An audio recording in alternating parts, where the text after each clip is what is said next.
Hey guys, welcome back to my channel. If you're new here, hello and welcome. I am Taylor. I'm a stay-at-home wife and mom, and I share these what's for dinner videos every single Sunday to hopefully give you guys some new meal ideas and some motivation to cook more for your family at home. I've got a lot of yummy dinners coming up in this week's video, and this video is actually a collab with my friend Brittany. Her channel is Brit's Kitchen. I've collabed with her in the past on her older channel, but this one, her new one, is dedicated just to the food stuff. So make sure you check it out. Her link will be down below. She shares what's for dinners over there all the time, and they're always so good. So let's go ahead and get into this week's what's for dinner. Okay, it is Friday night, and tonight for dinner I am using this seasoned chicken coating mix. It's basically Aldi's version of shake and bake, and it actually has directions for pork chops and to do it in the air fryer. So that is what I'm going to do, and I think we're going to turn these into sandwiches. So it says for boneless pork chops to coat it with the seasoning mix and then cook it on 400 degrees for about 10 to 15 minutes, flipping at 6 minutes, and then continuing to cook until they are done. So I've got these pork chops in this bag here, and then it came with two things of the breading. I might have to use both, I'm not sure. I'm going to start with one and then add the other one if I need it. It comes with two bags to shake it up in, you know, shake and bake. So we shake it, and then I'll just lay them on this thing and stick in my air fryer at 400, for 10 to 15 minutes, like it said, flipping at about 6 minutes. So gonna be pretty simple. And then I'm gonna make some potato wedges. I'm gonna actually do those in the oven to go with this.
Here are our plates. As I said, I made potato wedges. I just did these the same way I did them last week when I made the tilapia. So I baked them with some Old Bay on them, and they were so good. I had to make them again, and I still had potatoes that I needed to use up, so that was perfect. I think it's gonna go really well with these pork sandwiches. So as you saw, I made the pork shake and bake. It turned out super crispy in the air fryer, and it cooked really fast. And so I've got it on these Kaiser buns. I wanted the brioche ones from Aldi, but they were out. And the kids just have a little bit of mayonnaise on theirs with some cheddar cheese because they like it pretty simple. And they're splitting one, and if they eat it all, then I'll make them another one. But I really don't think they're going to eat it all, because usually when we just have pork chops, they usually split a pork chop and they're full. And then for me, I have some mayonnaise, a tomato in there, some lettuce, cheddar cheese, and then my pork. And it looks and smells delicious. These sandwiches were very good. Everybody liked them a lot, and I would definitely recommend the shake and bake seasoning powder from Aldi. It was really good too. It was the first time I had ever tried their brand, and we liked it. Saturday night we did a buffalo chicken quesadillas again. I did these a couple weeks back, and they were so good we had to do it again. But this time I planned to have a leftover so that I could make another recipe.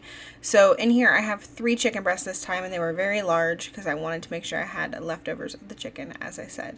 And I just covered it with some buffalo sauce. I used the Sweet Baby Ray's one. It's pretty good.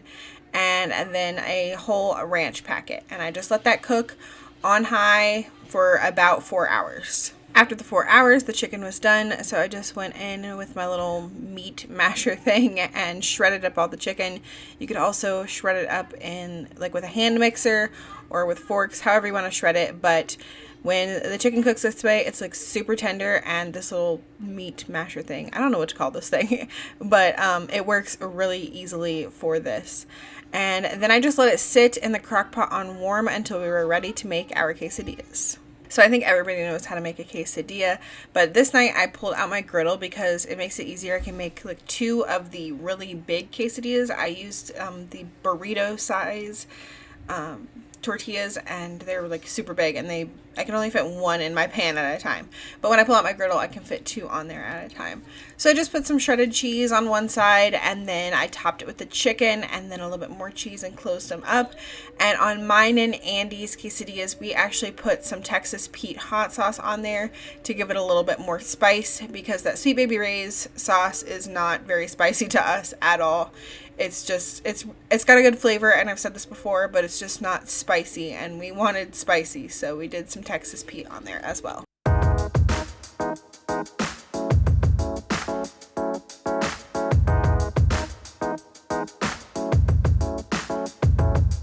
And we just like to serve these with some fresh veggies on the side. We've got some carrots, some cucumbers, some celery, some ranch to dip those in, and the kids also had some mini sweet peppers and some tomatoes. This next recipe comes from a Sandra Lee cookbook that I recently got, and it's called Italian Style Enchiladas. This is not something that I would usually be willing to try. It just kind of sounds a little bit strange, like Italian stuff in a tortilla, but I had these corn tortillas left over from a week or so ago when I made regular enchiladas, and I wanted to use them up, but I wanted something different to make, and I stumbled upon this recipe in a new cookbook that I got, and I was like, you know what, we're gonna do it. It can't be bad, right? And so I started off by frying up 12 of these corn tortillas. The recipe didn't say to do this, but this is what you typically do with regular enchiladas. Once I had all my tortillas fried up, I moved on to browning 1 pound of ground beef. The only thing you were supposed to add to this was 1 package of Lipton onion soup mix. I didn't think that was enough seasoning, so I also added in some Italian seasoning, some garlic powder, and some salt and pepper, and then I just cooked that until it was browned. And I drained off any excess grease when it was done.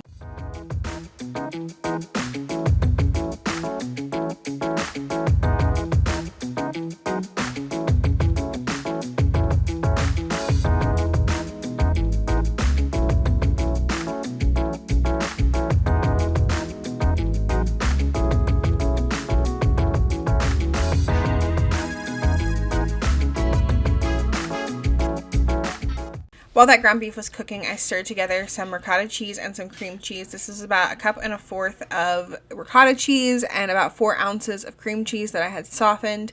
And it said just to mix those together with olives as well, but I, of course, changed that because my family doesn't like olives. And I also thought it needed some seasoning, so I added in Italian seasoning and garlic powder, as well as some shredded mozzarella cheese, and I just mixed that all together until it was nice and combined. Then I sprayed the bottom of a 9x13-inch baking dish with some cooking spray, and then I spread in some marinara sauce to cover the entire bottom. Then it was time to put together our enchiladas, so I started by adding a little bit of that cheese mixture to the center of a tortilla, and then I put on the beef, and then I just rolled it up and laid it in the pan with the marinara sauce, and I just continued that process until all of them were done. I did change this recipe quite a bit, so I will try to type out everything that I did in the description box down below, as well as link the original recipe.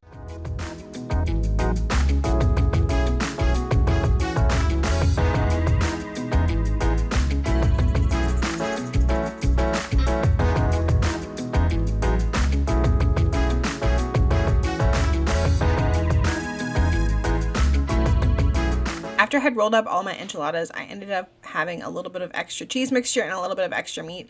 So I just spread that over the top of the enchiladas, both the cheese and the meat, and then I topped it with some marinara sauce and some shredded mozzarella cheese. And then I baked this at 350 for 45 minutes.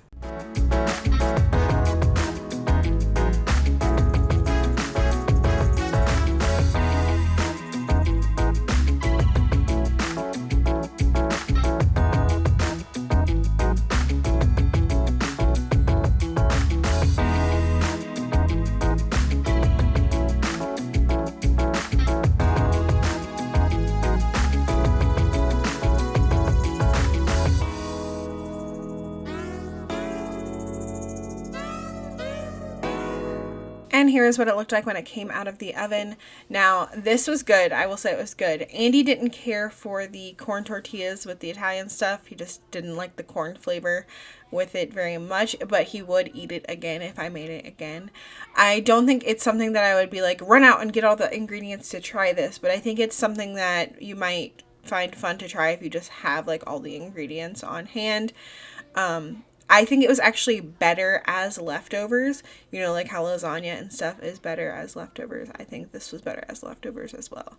I quite enjoyed it, but I wouldn't be like, go try this now. It's like that. Like, it's definitely not a family favorite, but it was good. And just to go with it, we had some side salads and some fresh veggies. Monday night, I made steak burrito bowls. So I started off by sharpening my knife because I wanted to be really sharp so I could thinly slice this London broil. I love using London broil for these steak burrito bowls.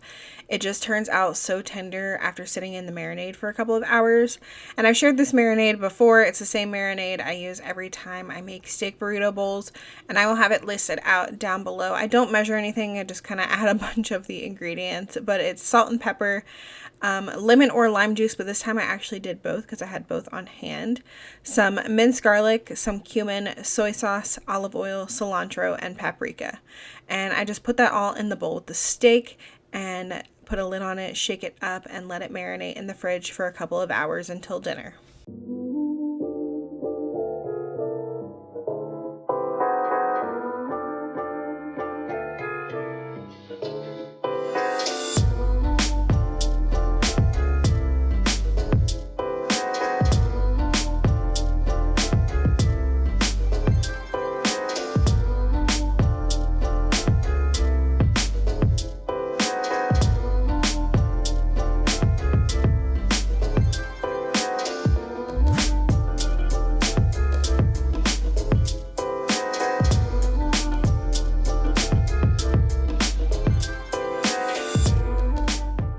So when I went to cook the steak, I totally thought I was recording when I was putting it into the pan, and I wasn't. But I like to heat up my cast iron pan on like medium high heat with some olive oil, and then I put my steak in there.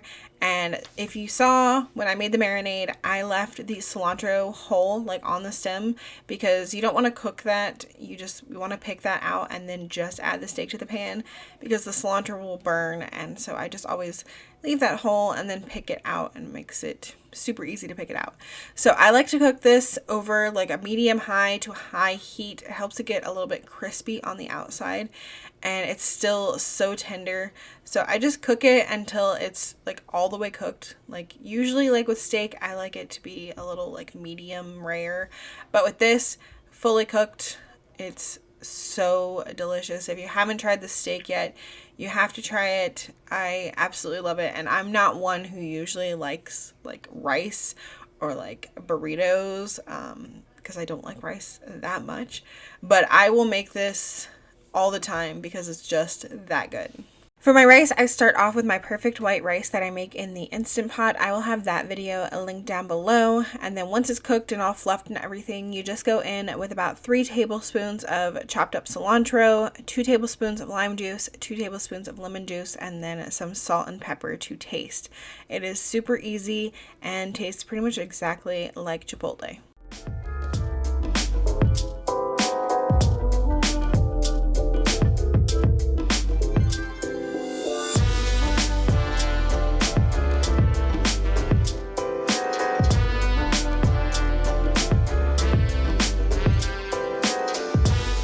So we all make our burrito bowls differently in the house, but I thought I would show you how I made mine.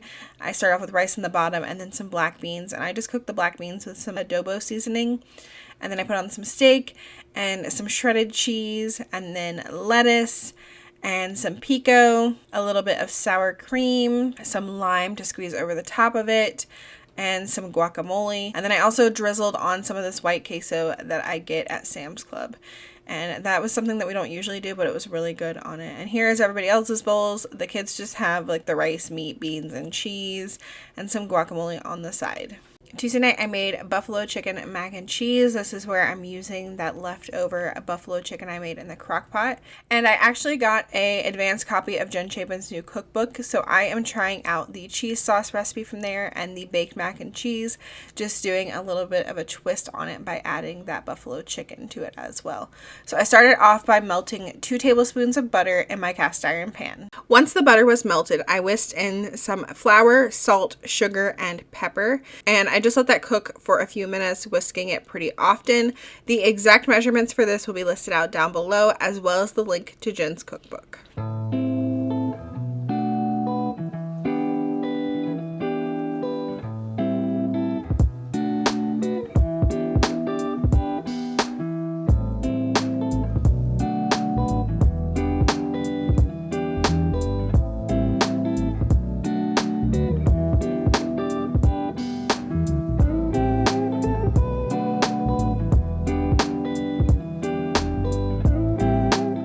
After cooking the flour for about a minute, I whisked in 2 cups of milk and a teaspoon of Dijon mustard, and I let that cook for about 3 to 5 minutes, whisking it often until it had thickened.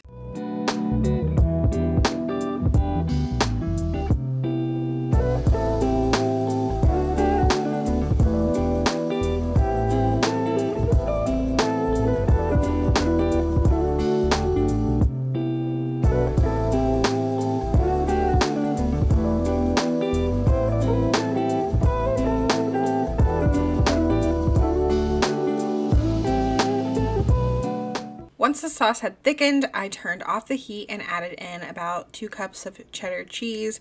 It's probably actually a little bit more than 2 cups because, you know, we really like cheese. And I just whisked that into the sauce mixture until all of the cheese was melted.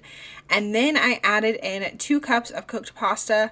I cooked this till al dente because I am going to be baking it, so I didn't want it to be too soft. And I used penne noodles because that's what I had on hand. I would have preferred to use shells, but I did not have shells. And then I dumped in 2 cups of that buffalo chicken that was left over. I thought about adding some extra buffalo sauce, but the kids don't like too much of the buffalo sauce. As I said, it's not super spicy, so I didn't mix any in. And as you see, I made this in my cast iron pan so it can go directly into the oven. So I mixed that around really well and then just spread it out evenly. Topped it with some extra cheddar cheese, and then I did drizzle on some buffalo sauce, just a little bit.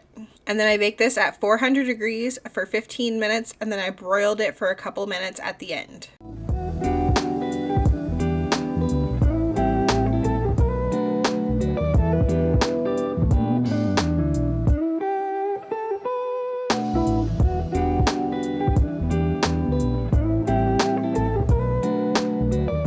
We served this with some fresh veggies on the side and some ranch to dip our carrots in.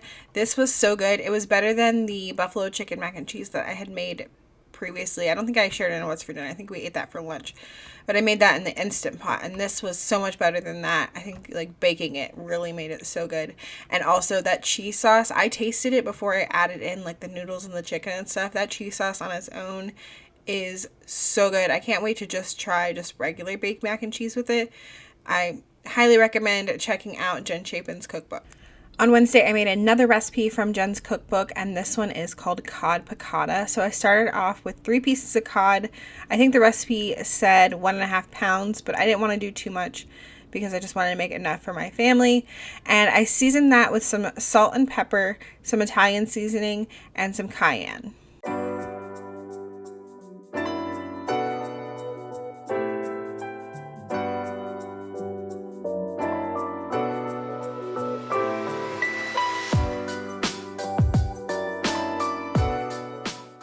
I heated 2 tablespoons of olive oil in my cast iron pan, and then I took those cod fillets and dipped them in some flour to coat each side.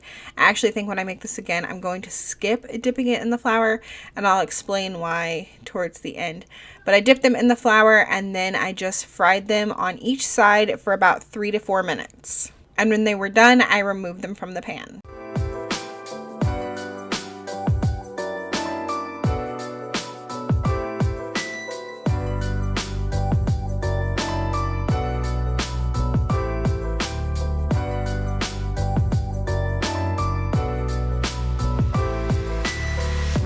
I I reduced the heat to a medium and added a little bit more oil to the pan, and when that was hot, I added in some minced garlic. If you were making it the way the recipe says, you would also add in capers, but my family does not like capers. I'm sadly the only one, so I did not include the capers. And then I just sauteed that for just a little bit. I didn't want to burn the garlic. And then I added in the juice of 2 lemons and 1/3 cup of chicken broth.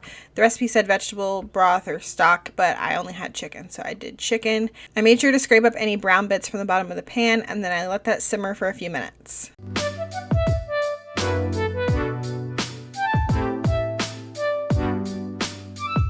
Then I added back in the fish and just let it heat up in that sauce. And this is the reason I said I think I would skip the flour next time. After cooking in the oil, the crust on the fish was really crispy and it looked really good. But after simmering in the sauce a little bit, the crust got like, it was a weird texture. I don't know how to describe it. It wasn't necessarily slimy, but it just, that flour just kind of like peeled right off of it, and I didn't care for the texture that much. It still tasted delicious. I still ate it. Andy just like scraped off the like flour that was on it. So I think I would just skip that next time. I don't find it necessary. I would just skip it, I think. But other than that, I really do like this recipe. I think it was delicious. And I served this with some garlic parmesan orzo. I've made that many times in the past. I usually serve it with my lemon butter shrimp, and I will link that down below for you guys. And then just some air fryer broccoli. Thursday night was a staple in our house. We did spaghetti and garlic bread. This is something that my family loves and would eat probably every day if I let them. The only thing I did different this night was I used some pork sausage from Aldi that was actually seasoned with Italian seasoning, and it was really good. If they still have that at my store, I will definitely be picking up more because we really liked it. And I used the hot one a couple weeks back in a breakfast video, and we really liked that one too. So I definitely have to pick up more if I see either one of those again. And that is going to be it for this week's What's for Dinner. I hope that you guys enjoyed it. Let me know in the comments down below if you plan on trying any of these recipes. Don't forget, as I mentioned at the beginning, this was a collab with my friend Brittany from Brit's Kitchen, so make sure you click the link down below and go check out her What's for Dinner as well.